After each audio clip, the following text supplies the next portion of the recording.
अस्सलाम वालेकुम students, exercise है 3.5 फर्स्ट ईयर का मैथमेटिक्स है। जिसने मेरे चैनल को सब्सक्राइब नहीं किया सब्सक्राइब करें, बेल आइकन को प्रेस करें। क्वेश्चन नंबर 1 है solve the following system of linear equation by Cramer rule. तो स्टूडेंट्स आपने क्रैमर रूल 9th में पढ़ा हुआ है 9th क्लास में। तो क्रैमर रूल होता क्या है? सबसे पहले हमें लीनियर इक्वेशंस दिए, इसको हम first of all matrix form में लिखेंगे। मैट्रिक फॉर्म में किस तरह लिखेंगे? देखिए 2x के साथ 2 है 2 1, इसको इस तरह लिखेंगे मैट्रिक्स फॉर्म में। x के साथ है 2, कोफिशिएंट 2 लिख लेंगे। y का कोफिशिएंट क्या है 2 और z का पहले कोफिशिएंट क्या है 1। इसी तरह सेकंड रो में 3 का कोफिशिएंट क्या, x का कोफिशिएंट 3 सेकंड रो में, y का कोफिशिएंट 2 और z का कोफिशिएंट क्या है -2। यहाँ पर थर्ड रो में हमारे पास x का कोफिशिएंट 5 है, y का जहाँ पर कुछ नहीं होता हमें पता 1 होता है, तो यहाँ पर y का कोफिशिएंट क्या है 1 और थर्ड रो के लास्ट एलिमेंट क्या है, इस इधर z का कोफिशिएंट क्या है -3। तो ये इस तरह हम इसको लिखते होते हैं, जिस तरह फर्स्ट रो को इसी तरह फर्स्ट रो में सेकंड को सेकंड की जगह, थर्ड को थर्ड की जगह, ठीक है। और अब हम क्या लिखेंगे इधर, इसको x y एंड z, ठीक है, इक्वल टू किसके है 3 1 एंड 2। ये इस तरह हम इसको मैट्रिक्स फॉर्म में लिखते होते हैं लीनियर इक्वेशन को।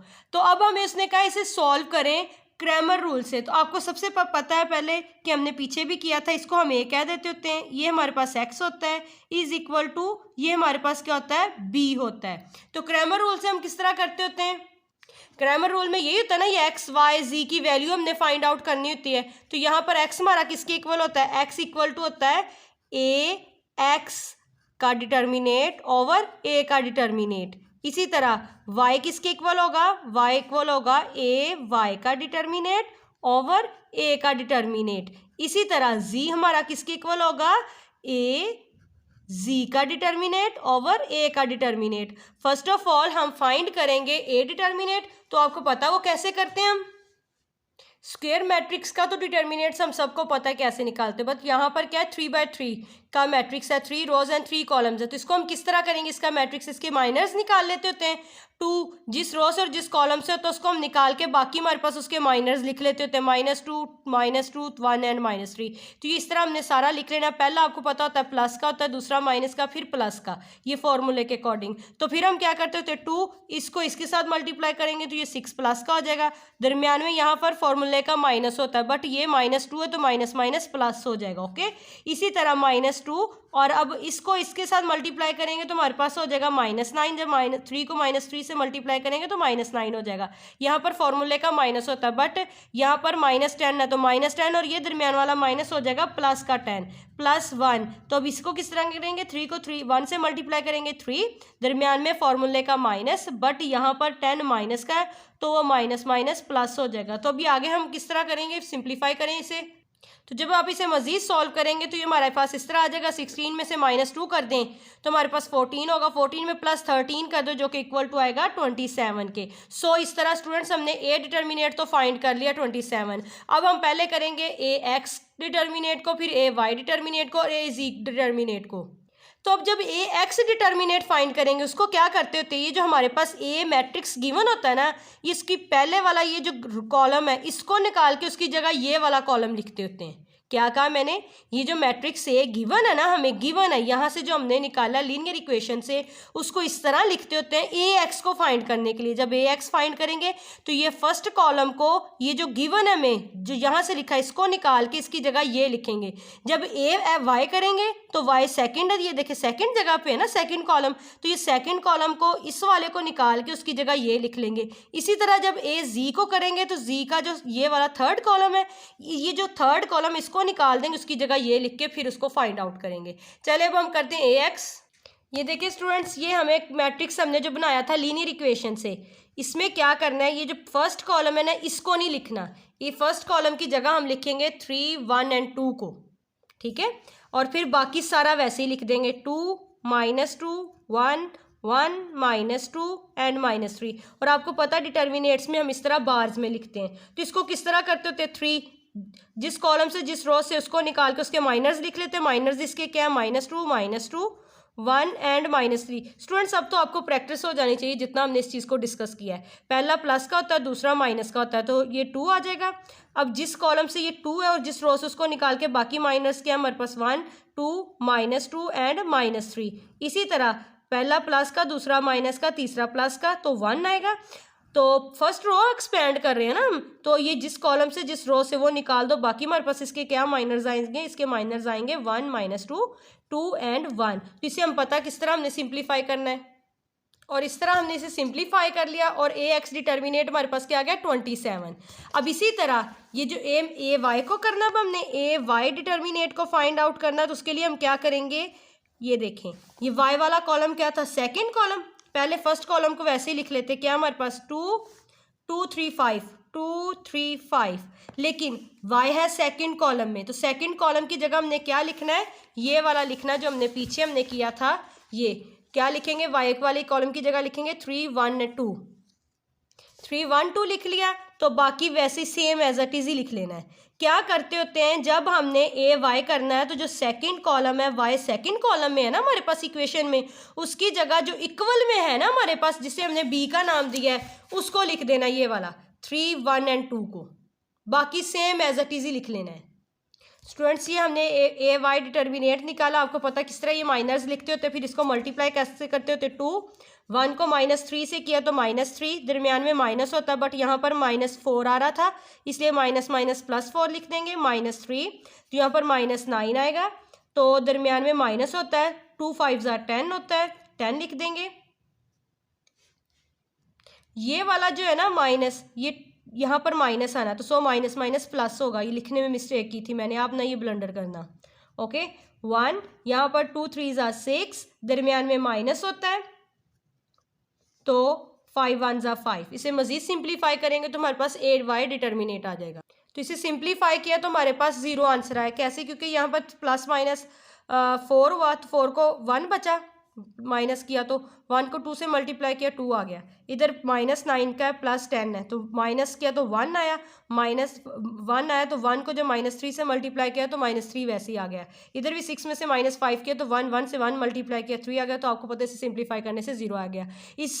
यहाँ पर ए वाई डिटर्मिनेट हमारे पास क्या आ गया, = 0 आ गया। स्टूडेंट्स क्या आया, ए वाई डिटर्मिनेट = 0।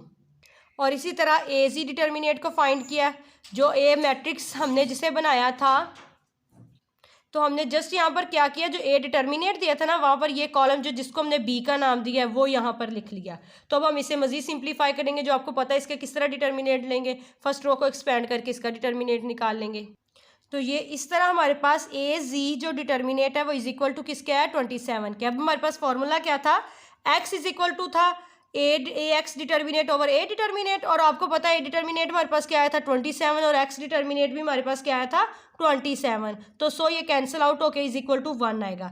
तो अब यहाँ पर ए वाई डिटर्मिनेट हमारे पास 0 आया था, और ए डिटर्मिनेट हमें पता है 27, तो इस तरह ये y हमारे पास क्या आ गया 0, और z हमारा किसके इक्वल था, ए जी का डिटर्मिनेट ओवर ए डिटर्मिनेट, तो ए जी का डिटर्मिनेट किसके इक्वल आया 27 के, तो 27 और ए डिटर्मिनेट भी 27 के, सो इस तरह z की वैल्यू हमारे पास क्या आ गई 1 आ गई। इसी तरह इसका नेक्स्ट पार्ट करेंगे हम। तो स्टूडेंट ये है हमारे पास सेकंड पार्ट इसका, 2x1 - x2 + x3 = 5, इसी तरह 4x1 - 2x2 + 3x3 और = 8। वहाँ पर था x, y एंड z, यहाँ पर x1 है, x2 का कॉलम है, x3 का कॉलम है। मैट्रिक्स फॉर्म में x1 और x2 x3 के साथ जो जो कोफिशिएंट उसको उसी तरह कॉलम वाइज लिख देंगे, और साथ हमारे पास क्या है, वेरिएबल हमारे पास यहाँ पर क्या है, x1 x2 और x3, इसको भी इस तरह कॉलम फॉर्म में लिखना होता है, = किसके है 5 8 एंड 3। और इन मैट्रिक्स को हम क्या कर देते होते हैं, इस मैट्रिक्स को हम A कहते होते हैं, इसको X कहते होते हैं, = B। तो यहाँ पर हमें पता, अब हमने किस तरह वैल्यू निकालनी है, x1 किसके इक्वल होगा, वहाँ पर था ना x1 किसके इक्वल होगा, a x1 का डिटर्मिनेट ओवर a डिटर्मिनेट, इसी तरह x2 किसके इक्वल होगा, a x2 का डिटर्मिनेट ओवर a डिटर्मिनेट, इसी तरह x3 किसके इक्वल होगा, a x3 का डिटर्मिनेट ओवर ए डिटर्मिनेट। तो अब हमें पता है ए डिटर्मिनेट हम क्या होता है, इसको बार्स में लिखना है, तो इस तरह हम इसका डिटर्मिनेट अब आपको पता है किस तरह निकालते होते हैं। 2 फर्स्ट रो को एक्सपेंड करके उसके माइनस लिखने होते हैं, फिर उसको सिंप्लीफाई करना है, जो कि हमारे पास ए डिटर्मिनेट यहाँ पर क्या आया -15। तो अब AX1 कैसे लिखेंगे स्टूडेंट्स, मैंने आपको पहले भी बताया था, ये जो AX1 जब ए डिटर्मिनेट मैट्रिक्स जो हमें गिवन है ना बनाया, जिसको हमने इसकी फर्स्ट कॉलम को निकाल के उसकी जगह हम बी वाले कॉलम को लिखेंगे। कैसे करेंगे AX1 को फाइंड, जो ए मैट्रिक्स में हमारे पास गिवन है जो हमने बनाया है उसका फर्स्ट कॉलम निकाल के उसकी जगह लिख देंगे 583 बी मैट्रिक्स को, जिसको हमने बी का नाम दिया है, ये देखें। और इस तरह फिर इसको मजीद सिंप्लीफाई करेंगे, ये देखें 583, बाकी मैट्रिक्स को वैसे ही लिखना, बाकी को नहीं छेड़ना, फर्स्ट कॉलम को चेंज करना है विद बी मैट्रिक्स के साथ। आपने ये आपको समझाने के लिए बात कर रही हूँ। तो इस तरह फिर फर्स्ट रो एक्सपेंड करके उनके माइनस लिख लेने हैं, फिर उनके माइनस को सिंप्लीफाई करना है, और इस तरह हमारे पास AX1 किसके इक्वल आया -5 के। बहुत इंपॉर्टेंट एक्सरसाइज है, ध्यान से करनी है, लाजमी प्रैक्टिस करें। 3.5 फुल एक्सरसाइज इंपॉर्टेंट है। AX स्क्वायर कैसे करेंगे, X2 स्क्वायर नहीं है ये, AX2 सॉरी। तो इसमें हम क्या करेंगे, जो सेकंड कॉलम था ना हमारे पास, उसकी जगह जो ए मैट्रिक्स में सेकंड कॉलम जो ए मैट्रिक्स में है उसकी जगह हमने करना है बी मैट्रिक्स वाले को लिख लेना है, जो कि हमारे पास बी मैट्रिक्स का कॉलम क्या था 5, 8 एंड 3, ये वाला हमने वहाँ पे लिख लिया। बाकी को वैसे हमने इसके क्या करना है, डिटर्मिनेट इज अ डिटर्मिनेट डालना आपने, ये मैंने नहीं डाला। तो इसको हम सिंप्लीफाई करेंगे, फर्स्ट रो को एक्सपेंड करके इसके लिखेंगे माइनस, माइनस लिख के इसको मजीद जब सिंप्लीफाई करेंगे, और इस तरह हमारे पास AX2 हमारे पास क्या आ गया 19 आ गया। इसी तरह AX3, अब AX3 क्या करेंगे, ये जो कॉलम 3 था हमारे पास ए मैट्रिक्स का, उसकी जगह हमने यहाँ पर क्या लिखा हुआ है, फर्स्ट 2 कॉलम्स वैसे ही लिखने, थर्ड कॉलम की जगह हमने क्या कर दिया, बी मैट्रिक्स वाला कॉलम लिख दिया, ठीक है। और फिर हमने इसको क्या करना है, वही उसी तरह डिटर्मिनेट करवा लेना है, इसका डिटर्मिनेट निकालना। और किस तरह करते थे, फर्स्ट रो को एक्सपेंड करके इस तरह लिख के, मैं डायरेक्ट भी करवाऊंगी क्योंकि अब इतनी प्रैक्टिस हो चुकी है, इतना ये काम करते हुए टाइम वेस्ट भी होगा क्योंकि पेपर में इतना टाइम नहीं होगा स्टूडेंट्स, ये आपने अपनी फिंगर टिप्स पे ले आनी है चीज़। तो ये हमारे पास आप डायरेक्ट भी कर सकते हैं ये चीज़ बनाए बगैर भी, ठीक है। तो इसको हम जब करेंगे, इसका डिटर्मिनेट लेंगे तो हमारे पास AX3 का आ गया -46 आ गया। सो ये हमारे पास फॉर्मूला क्या था, X1 का फॉर्मूला ये था, X2 का फॉर्मूला ये है, X3 का फॉर्मूला ये है, और X1 हमारे पास क्या था -5 ओवर -15, ए डिटर्मिनेट हमारे पास -15 था, जो कैंसिल होने के बाद हो गया 1/3, और AX2 का डिटर्मिनेट ओवर ए डिटर्मिनेट की वैल्यूज पुट कर दी, जो कि कटिंग नहीं होती ऐसे ही रहेंगी। इसी तरह X3 किसके इक्वल था, AX3 का डिटर्मिनेट ओवर ए का determinant, which is equal to -46 over -15, तो माइनस माइनस से cancel out, so answer is 46/15। तो यहाँ पर मैंने माइनस दरमियान में क्यों लिखा, क्योंकि डिटर्मिनेट का 15 के साथ माइनस नीचे लिख दो, दरमियान में लिख दो, इससे कोई फर्क नहीं पड़ता क्योंकि ये दोनों के साथ ही होता है। तो जी ये इस तरह हुआ इसका सेकंड पार्ट सॉल्व। अब हम इसका करते हैं थर्ड पार्ट सॉल्व। जी थर्ड पार्ट में भी हमें लीनियर इक्वेशन में गिवन उसे मैट्रिक्स फॉर्म में लिख लेना है। ये ए मैट्रिक्स है, ये एक्स मैट्रिक्स है, इसे बी मैट्रिक्स का नाम दे दिया हमने, ठीक है। तो सबसे पहले हमारे पास फॉर्मूला क्या होता है, इधर भी x1 x2 x3 वो हमने लिख लिया, x1 का x2 का x3 का। तो पहले अब हम क्या करेंगे, डिटर्मिनेट को सॉल्व करेंगे, जो ए मैट्रिक्स हमने बनाया उसका डिटर्मिनेट निकाल लेंगे, विच इज़ इक्वल टू -3 के जो आएगा, आपको पता हम क्या करते थे, रो को एक्सपेंड करके लिखते हो तो उसके माइनस लिख लेते हैं, और वो इक्वल टू किसके आएगा -3 के। इसी तरह AX1 कैसे करते होते हैं, मैं बार बार बता रही हूँ ताकि आप कन्फ्यूजन जो है आपकी वो क्लियर हो जाए। ये मैट्रिक्स ए वैसे ही लिखना होता है, लेकिन जब AX फाइंड करेंगे इसको निकाल के इसकी जगह ये बी वाला मैट्रिक्स लिख देंगे। जब हम X2 फाइंड करेंगे फिर सेकेंड कॉलम को निकाल के सेकेंड कॉलम की जगह बी वाला मैट्रिक्स लिख देंगे इधर। जब X3 फाइंड आउट करेंगे तो ये थर्ड वाला कॉलम निकाल के उसकी जगह ये बी मैट्रिक्स लिख देंगे, बाकी वैसे ही लिखते होते हैं।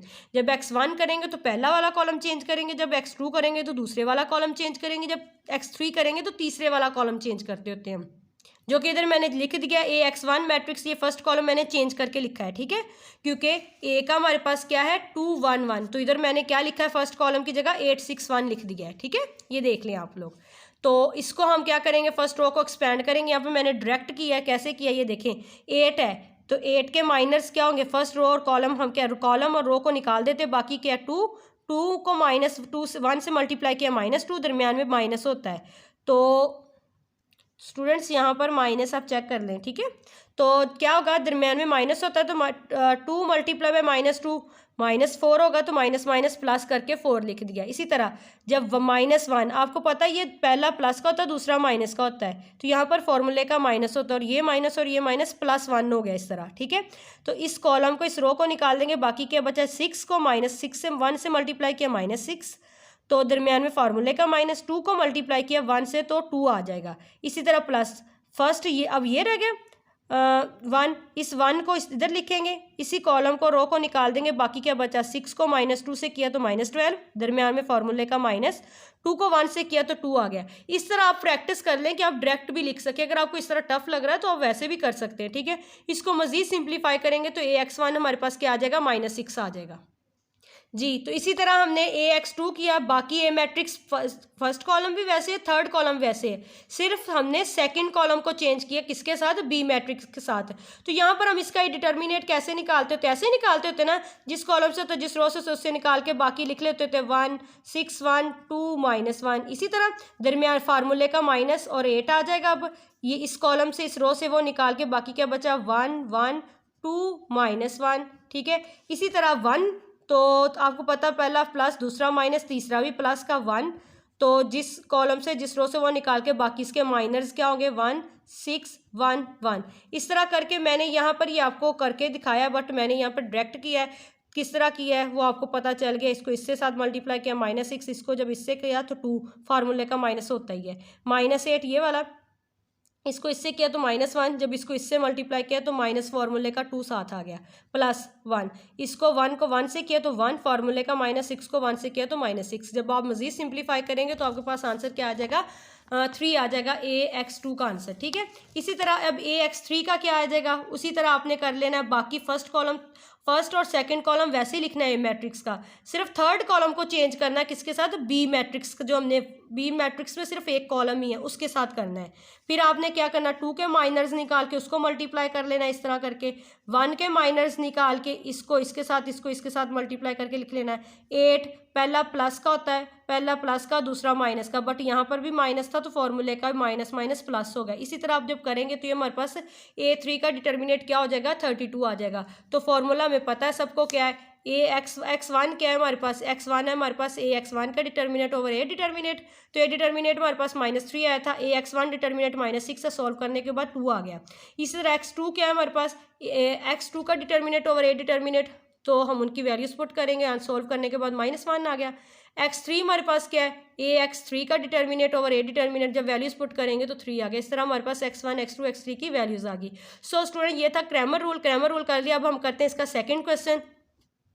इसका क्वेश्चन नंबर 2 है, use matrix to solve the following system.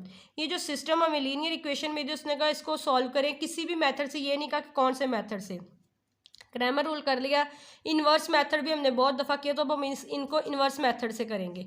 In matrix form में आपको पता हो, जहाँ पर जो वेरिएबल नहीं ना होता, जिस तरह यहाँ पर x नहीं है तो वहाँ 0 लिखते होते हैं, ठीक है। इसके साथ कोफिशिएंट 1 था, 1 लिख दिया, इसके साथ कोफिशिएंट 3 था, 3 लिख दिया, यहाँ पर कुछ नहीं था तो 0 लिख दिया। तो इसी तरह y के कोफिशिएंट लिख दिया -2 1 1, z के कोफिशिएंट जिसके साथ कुछ नहीं होता ना, z के साथ कुछ नहीं तो ये 1 कंसीडर किया जाता है, 1 -2 -1, और साथ हमारे पास वेरिएबल क्या एक्स वाई जी, उसको कॉलम फॉर्म में लिख देना है। इसी तरह ये वाला लिख देना है जिसको हम बी मैट्रिक्स का नाम दे देते हैं। तो यहाँ पर हम क्या करते होते हैं आपको पता है ना, यहाँ पर हम क्या करना है, एक्स को फाइंड आउट करते होते हैं ना, वहाँ पर भी एक्स को किया था, पीछे भी एक्स में हमारे पास क्या एक्स वाई जी, ये इन्वर्स मेथड लगा रहे हैं, तो ये वाला ए उधर जाके क्या हो जाता है, इन्वर्स में हो जाता है। बट ये ए एक्स से पहले है ना, तो इसी तरह बी से पहले आएगा, ये ख्याल रखना है। तो ए डिटर्मिनेट हमारे पास ये है, इसका डिटर्मिनेट हम कैसे निकालेंगे वो आपको पता है। इस तरह करके हम इसके माइनर्स निकाल के फर्स्ट रो को एक्सपेंड करके निकाल लेते हैं। तो हम इसको निकाल लेंगे और ऐसे सॉल्व करने के बाद हमारे पास ये आ जाएगा -2 आ जाएगा ए डिटर्मिनेट। तो यहाँ पर हम जब हम कर रहे होते हैं इन्वर्स मेथड, तो यहाँ पर कोफैक्टर्स ऑफ ए के फाइंड करते हैं। उसको किस तरह पहले मैं आपको बताया है, उसे इस फॉर्म में लिखते होते हैं, A1 1 A1 2 1 3 2 1 2 2 2 3 3 1 3 2 3 3 एक। तो ये आपको पता होना चाहिए। ए डिटर्मिनेट के बाद, क्योंकि एडजॉइंट ऑफ ए, ये एडजॉइंट ऑफ ए निकालने का मेथड है। जब हम इनको फाइंड कर लेंगे ना, इनकी वैल्यूज़ को, फिर उसका ट्रांसपोज लेते होते, फिर हमारे पास एडजॉइंट ऑफ ए आ जाता होता है, ठीक है। क्योंकि ए इनवर्स किसके इक्वल होता है, adjoint of A over A determinant is equal to होता है ए इनवर्स के। ऐसे ही है ना स्टूडेंट्स, ये वाला फॉर्मूला होता है। तो इसी तरह आप इस अब अर्जेंट ऑफ ए के लिए आप क्या करेंगे, कोफैक्टर्स ऑफ ए फाइंड करेंगे, जो कि इस फॉर्म में है जी। तो ये देखिए कोफैक्टर्स ऑफ ए का जिस तरह मैंने बनाया था, ये मैंने इसलिए लिखा है, देखो A11 यहाँ पर 1 है, A12 यहाँ पर -2 है, A13 यहाँ पर 1 है। तो इसके कोफैक्टर्स मतलब ये स्मॉल ए से रिप्रेजेंट किए थे, बट यहाँ पर A11 को कैसे फाइंड आउट करेंगे, A11 को यहाँ पर इस तरह फाइंड आउट करेंगे, 1 लिख के, ये फॉर्मूले में है -1 1 + 1 ऊपर लिखना है। A11 ये है ना, इस रो को और इस कॉलम को निकाल के बाकी उसके माइनर्स लिख लिए, उसको सॉल्व करने के बाद 1 आया। A12 -1 लिखना, उसी तरह 1 + 2 लिख लेना है। तो 2 हमारे पास 1 2 ये वाला बन रहा है ना, इस कॉलम को निकाल देना, इस रो को, बाकी क्या है 3 0 -2 1 ये लिख लिया, इसको सॉल्व करने के बाद ये आ गया। इसी तरह A13 मतलब 1, इसको निकाल के, तो इसको सॉल्व करने का तरीका होता है ये -1 लिख के 1 + 3 ऊपर लिख देना है। तो 1 3 ये था, ये इस फर्स्ट रो से था, थर्ड कॉलम से था। तो A13 को भी वैसे ही लिख लिया फॉर्मूले का, ये हमने सबके साथ लिखना होता है, -1 और ऊपर ये होता है 1 2 है तो 1 2 प्लस कर देंगे, 1 3 है तो 1 3 उसके ऊपर प्लस कर देंगे। तो बाकी क्या है, तो 1 3 जब होगा तो उस कॉलम को रो कर निकाल के बाकी 3 0 1 1 बचा तो 6 0। अब इसका क्या होता है, अब देखो ये -1 के ऊपर 2 का स्क्वायर था तो माइनस खत्म हो गया, यहाँ पर 3 का स्क्वायर 3 था ना, इसका क्यूब था -1 का, तो इसलिए यहाँ पर माइनस लगा, यहाँ पर 4 बना तो इसलिए ये माइनस खत्म हो गया। इवन पावर का माइनस खत्म हो जाएगा, ऑड पावर का माइनस इनके साथ चलेगा, ठीक है। इसी तरह आपने ये सारे इसके निकाल लेने हैं फैक्टर्स, ही पीछे हमने बहुत डिस्कस किया, अच्छे से किया है। तो A2 2 A2 3 3 1 3 2 3 3 निकालने के बाद हमने इसको क्या करना होता है, उसी तरह हम लिख लेंगे कोफैक्टर्स ऑफ ए, जिस पोजीशन में हमने जिस तरह इन्हें फाइंड आउट किया वैसे वैसे लिख लेंगे। कैसे किया था, A11 की जगह 1 जो हमने निकाला था, A12 हमारे पास क्या आया था 3, A13 क्या आया था हमारे पास 1 3। ये देखिए ना, हमारे पास जब हमने सॉल्व किया था हमारे पास A11 हमारे पास क्या था 1 आया, A12 हमारे पास क्या है 3, A13 हमारे पास क्या है 3, A21 हमारे पास क्या है -1, A22 हमारे पास क्या है -1, तो A23 हमारे पास क्या है वो भी -1, A31 क्या हमारे पास आया 3, A32 हमारे पास क्या है 5, इसी तरह A33 हमारे पास आया 7। तो इनको आपने रो वाइज लिख लेना है। तो अब हमें पता है एडजॉइंट ऑफ ए किसके इक्वल होता है, जब इसका ट्रांसपोज ले लें। मैंने लिखा कोफैक्टर्स ऑफ ए का ट्रांसपोज, ये जो कोफैक्टर्स निकाले हैं ना इनका ट्रांसपोज, मतलब क्या कि फर्स्ट रो को उठा के कॉलम में लिख दिया, इसी तरह सेकंड रो को उठा के कॉलम में लिख दिया, इसी तरह थर्ड रो को उठा के कॉलम में लिख दिया। तो ये हमारे पास आ गया एडजॉइंट ऑफ ए आ गया। तो हमें पता है ए इनवर्स किसके इक्वल होता है, adjoint of A over A determinate. तो ए डिटर्मिनेट हमारे पास क्या था 2, तो हम क्या करेंगे -1/2 को, -1/2 इसलिए आया था क्योंकि यहाँ पर ए डिटर्मिनेट -2 है। तो -1/2 को बाहर निकाल लेंगे, ओवर में है ना, तो ये वाला एडजॉइंट जो हमने ट्रांसपोज को फैक्टर्स का ट्रांसपोज लेके लिखा उस तरह लिख देंगे साथ। बी हमारे पास क्या आपको पता है, हमने बी लिखा है पीछे, बी हमारे पास क्या है, ये है बी हमारे पास -1 4 और 1, तो इसको लिख देंगे। ए हमारे पास क्या होता है, ए इनवर्स हमारे पास होता है adjoint of A over A determinate, साथ बी लिखा है, इसको इसके साथ जब मल्टीप्लाई करेंगे फर्स्ट रो को पहले पूरे कॉलम के साथ प्लस होता है दरमियान में साइन, लेकिन प्लस माइनस माइनस भी हो जाता है, जैसे 1 को -1 से किया तो -1, फिर दरमियान में प्लस होता है, लेकिन यहाँ पर -1 है तो 4 को किया तो प्लस माइनस -4 हो जाएगा। तो 3 को जब 1 से किया तो 3 आया, फॉर्मूले का प्लस ही लगेगा। इसी तरह आपने सबको सॉल्व कर लेना, तो आपके पास क्या आ जाएगा लास्ट पे, इसको सॉल्व करने के बाद आ जाएगा -2 0, तो -1/2 इसके साथ क्या हो रहा है, मल्टीप्लाई हो रहा है, मतलब ये 2 अंदर जाके डिवाइड हो जाना है। इस तरह हमारे पास x आ जाएगा 1 1 0, और यहाँ से x की वैल्यू क्या आएगी 1, y की वैल्यू क्या है 1, z की वैल्यू क्या है 0, और ये हमारे पास क्या है इसका इन्वर्स मेथड है। इसी तरह हमने इसके बाकी 2 पार्ट्स सॉल्व करने हैं। तो अब इसका सेकंड पार्ट है 2x1 + x2 + 3x3 = 0। यहाँ से हमें पता चल गया x1 x2 x3 के कॉलम्स है = 3। ये हमारे पास लीनियर इक्वेशन में से हम मैट्रिक्स फॉर्म में लिखेंगे। x1 के कोफिशिएंट 2 1 -3, x2 के कोफिशिएंट क्या है 1 1 -1, यहाँ पर -1 है, ठीक है। और इसी तरह x3 के कोफिशिएंट्स क्या है हमारे पास 3 -2 और 2, और हमारे पास वेरिएबल्स क्या है x1 x2 x3, उसे भी कॉलम में लिख लेना होता है। और हमारे पास इक्वल टू किसके है 3 0 -4 के।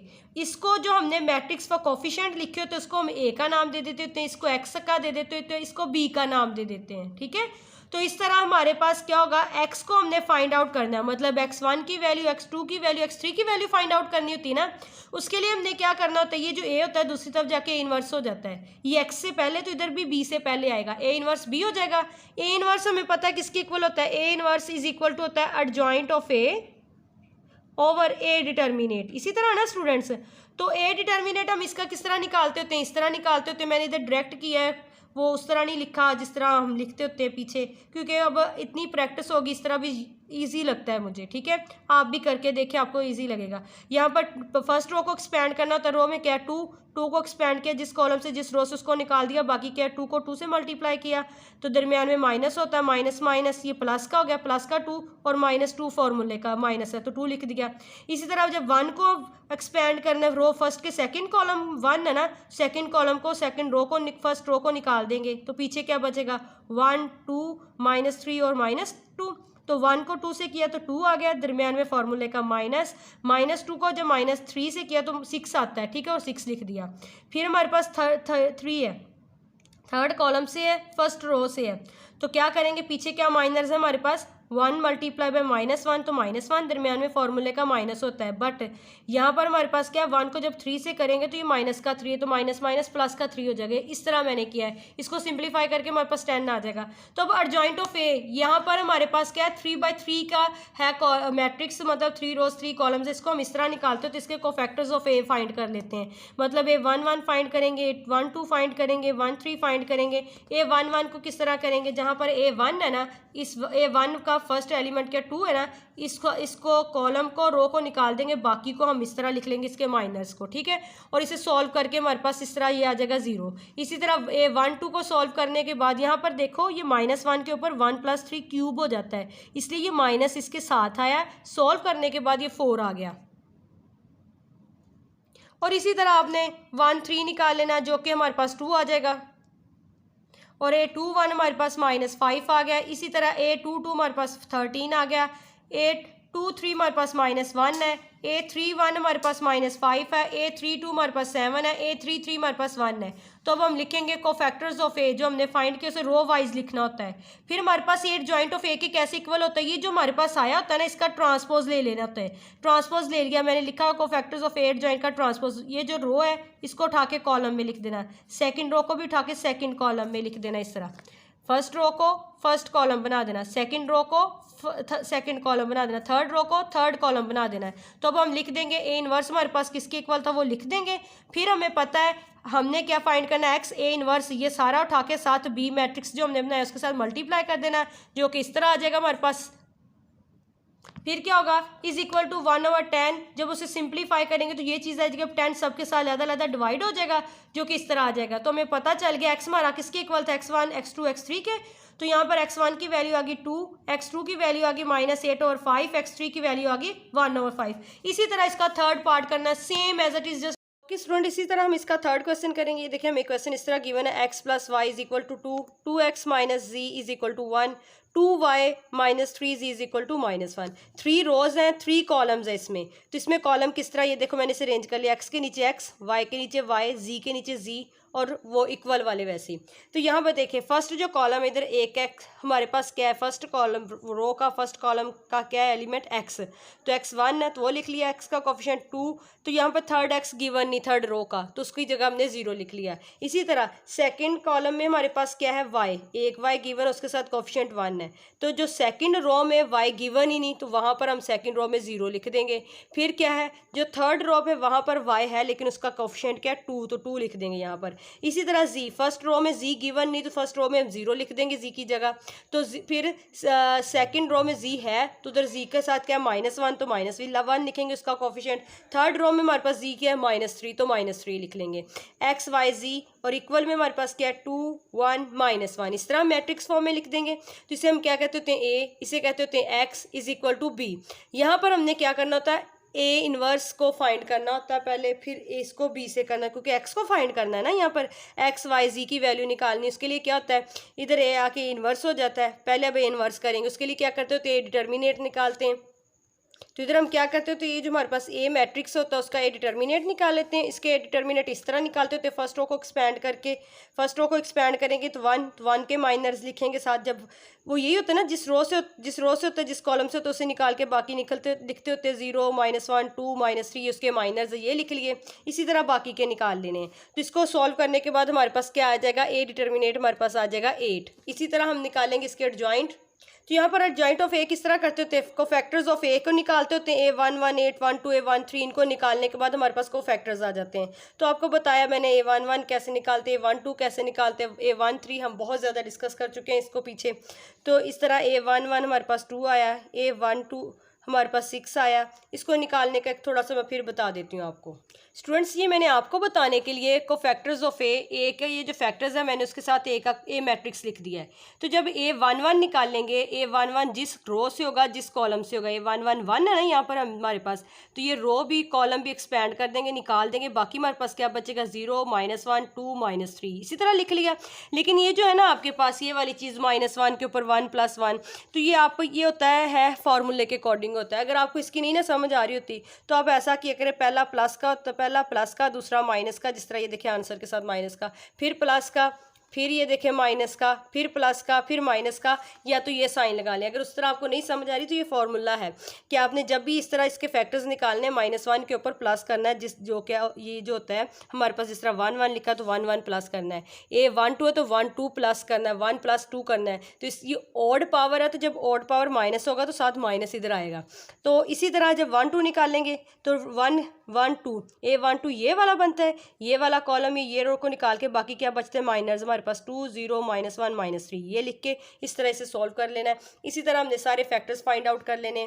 A13 आ गया हमारे पास 4, A21 आ गया 3, A22 आ गया हमारे पास -3, इसी तरह A23 आ गया -2, और A31 हमारे पास क्या है -1, और A32 हमारे पास क्या है 1 हमने निकाल लिए हैं, और A33 हमारे पास क्या आ गया -2। तो अब हम क्या करेंगे, कोफैक्टर्स ऑफ ए, ये A11 का जो आंसर होगा वो A11 की जगह लिखेंगे जो हमने निकाला होगा, A112 का जो आंसर होगा वो A12 की जगह लिखेंगे, A13 का आंसर A13 की जगह लिखेंगे, इस तरह ये लिख देंगे।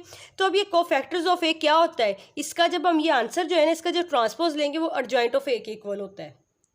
तो ये हमने इसका ले लिया, एडजॉइंट ऑफ ए किसकी इक्वल है, कोफैक्टर्स ऑफ ए ट्रांसपोज, इसका ट्रांसपोज लेंगे, ये फर्स्ट रो उठाएंगे उसको कॉलम में लिख देंगे, ये देखो 2 6 4 कॉलम में लिख दिया। फिर सेकंड रो 3 -3 2 -2 इसको कॉलम में लिख दिया। फिर थर्ड रो को उठा के थर्ड कॉलम में लिख दिया।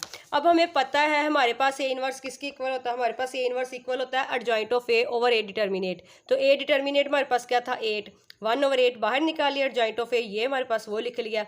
अब हमें पता है, और इसको साथ हमने क्या काम था हमारे पास, हम यहाँ पर x की वैल्यू निकालनी ना, x में x y z की, तो हमारे पास x किसके इक्वल था a इनवर्स b के, a इनवर्स तो ये चीज़ की इक्वल है, तो साथ b मैट्रिक्स लिख देंगे। अब इस b मैट्रिक्स को a इनवर्स को b के साथ मल्टीप्लाई करेंगे। आपको पता है रो को कॉलम के साथ करते होते हैं, 2 2 = 4 प्लस होता है दरमियान में जब भी मल्टीप्लिकेशन करते हैं, 3 को 1 से किया 1 नहीं आ जाएगा, -1 -1 1 आ जाएगा। इस तरह करके आपने इसे सॉल्व कर लेना। बाद में आपको पता है 1/8 वैसे साथ आ जाएगा, इसे प्लस करेंगे तो ये भी 8 8 आ जाएगा, अंदर 8 डिवाइड हो जाएगा, तो हमारे पास x = 1 1 1 आ गया। तो x किसके इक्वल था, x y z के इक्वल था। तो x y z हमारे पास क्या आया 1 1 1। सो इस तरह x = भी 1 है, y = भी 1 है, z = 1 है। सो स्टूडेंट ये क्वेश्चन नंबर 2 हमारा सॉल्व हो गया। अगर कोई क्वेश्चन हो तो आप कमेंट करें। थैंक यू फॉर वॉचिंग, अपने फ्रेंड्स के साथ शेयर करें। अल्लाह हाफिज़।